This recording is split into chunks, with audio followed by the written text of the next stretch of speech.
Hey, thanks for joining me. Hope you're doing well. The black sun is rising. Golden ages and dark ages oscillate in and out of this realm. During a golden age, everything harmonizes and everything is in its original paradisal condition. But during a dark age, we experience a loss of this union and create environments which eventually push us back to discover unification once again.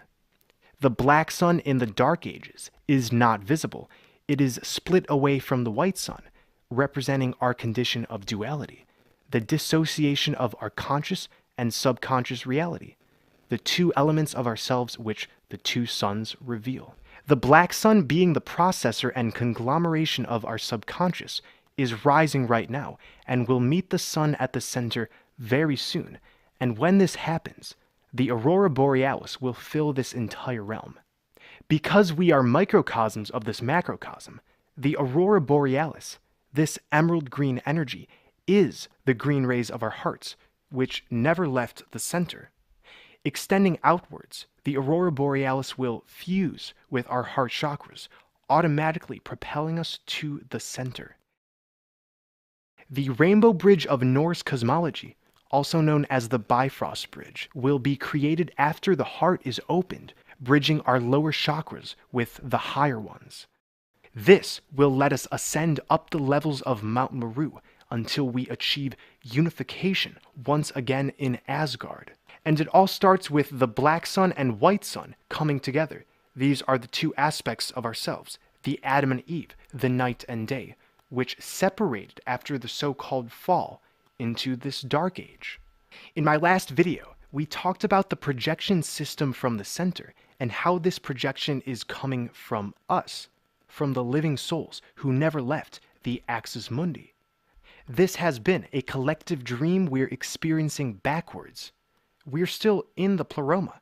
The demiurge is an illusory construct that has no relevance once we're in the event horizon. The demiurge is us, and soulless beings are the fractalized expressions of our shadow selves. It might be tough to come to terms with, but this energy extraction matrix is there for you. It's brilliant. We're in a show orchestrated by our higher selves. Every experience you've had was here to propel you in a certain direction. And the goal, ultimately, has been to reverse remember how to be unified. So we have projected what appears to be an energy extraction matrix. This system rubs in our face the parasitic, dualistic aspects of our consciousness, which we have been projecting. But it's not representative of who we are. It's a charade. These outer lands as we know it, and soulless beings, will all be rendered non-existent once we return to the center. We are the living souls who have found each other and will be returning to the singularity. We have gathered under blood over intent. To perform this sovereign, selfless declaration, write on a piece of paper, I intend to bring forth heaven on earth for the benefit of all. I intend to worship all and exclude none.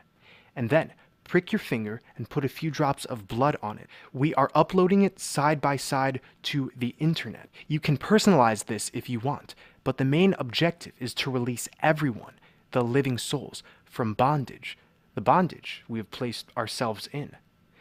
There are 144,000 of us. This number is expressed microcosmically in our chakra system. If we count all the petals of the first 6 chakras, we get 144 petals. The crown chakra, the center which connects us with the divine source, is called Sahasrara, which literally means 1,000-petal lotus in Sanskrit. So when we multiply that with 144, there are 144,000. Paired with the 144,000 souls who will be sealed in the book of life according to the Bible, it's clear what is happening. We collectively fractalized ourselves into individual portions of consciousness tied to a collective divine chakra system. And each part of the 144,000 represents each portion of consciousness. And what we experience is according to how these aspects within this holographic realm oscillate. Each part of the 144,000 is a different soul in the Oversoul. So yes, I'm saying ultimately, the 144,000 are all one being. What we're experiencing is not truly Earth, it's Saturn. Saturn, Father Time, is considered the master of karma. Saturn puts us into contact with everything that we did over our past existence, which we now have to deal with. Before Saturn became the Grim Reaper, we were in the golden age of Kronos, Kronos being the Greek analog of Saturn. The Greek poet Hesiod tells us of a golden race of mortal men who lived in the time of Kronos when he was reigning in heaven, and they lived like gods, without sorrow of heart, remote and free from toil, miserable age rested not on them.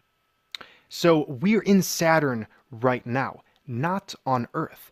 Earth is at the center. It's the state of connecting with your heart, which is why heart is an anagram of Earth. Saturn is not evil. It received a virus, but this cosmic egg is about to change guard, and we will finally be on Earth, connected to the Mother Goddess in full. Saturn has taught us the ultimate lesson of banding together in the darkness, and this is why the Lord of the Rings contains the well-known verses, "One ring to rule them all, one ring to find them, one ring to bring them all, and in the darkness bind them."